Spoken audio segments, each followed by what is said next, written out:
So the day of the eclipse, the spot where I was at, observing in the cemetery, which is documented, I happened upon a patch of moss. And I collected pieces of the moss that I carefully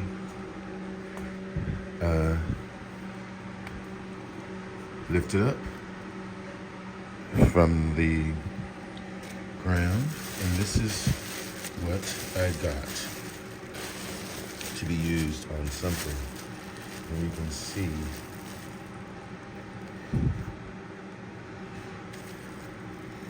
the mosses, and I've been keeping it in this bag and keeping the bag in the greenhouse here and trying to keep it moist. Not really spraying inside of the bag, but outside of the bag. Looks like it's doing okay so far. It's not browning up, it's still quite green. And what I am going to do is give it a little bit of a drink. And then I'll show you how I've used it on a project already. But I wanted to show you and explain where this came from before I show you my project. Now I'm really just giving it a little bit of a sprinkle. I don't want it to be so wet. And the same goes for those pieces that I set out. Let's see here. Help if I turned it on. Okay. I'm just gonna give this a bit of a drink, and I wanna make sure that this gets some sun. Sun is the key to keeping live moss alive, and I found that out while watching one of Ed's old videos today, and he was talking about potting up, and I can't remember which plants, but he was talking about repotting plants, and I want to say it was paths that have no roots, and he was talking about using live moss with them instead of sphagnum. So, since I've got these all moist, I will move on and show you what I've done. Okay? Be right back.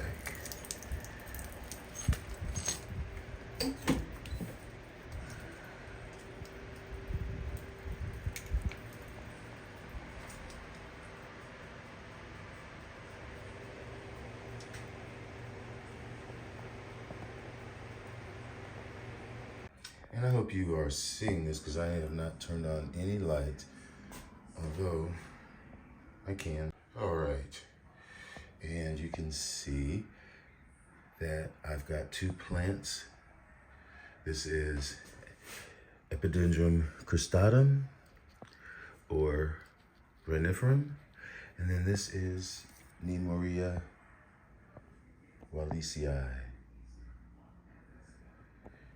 And both of them, this was a bare root division that I put on the bottom of here some medium-sized bark. Then I put the plant in, and then I wrapped it in the moss, about this thick layer of moss that you saw in the video that I have previously shown you on the moss that I collected during the eclipse. So if you haven't watched that, make sure you check that out. And this Nemoria was just in a little bitty net pot, maybe, what is that, 1 inch? And all I did was stick it in the middle on top of a little bit of bark for drainage. And then I surrounded it and stuffed it with the moss that you can see all the way around. You can see that green moss there. Now, what I did not do, although this has got enough slats in it that it's going to let the sunlight in, This in particular has to be clear because of the moss completely enveloping the plant all the way down its sides, so that the sun can come in and do photosynthesis and keep this nice and green and growing, because this is live moss, as I have already indicated. Anyhow, that's what I did with it, and fingers crossed. Thanks for watching, and enjoy your orchids. Bye.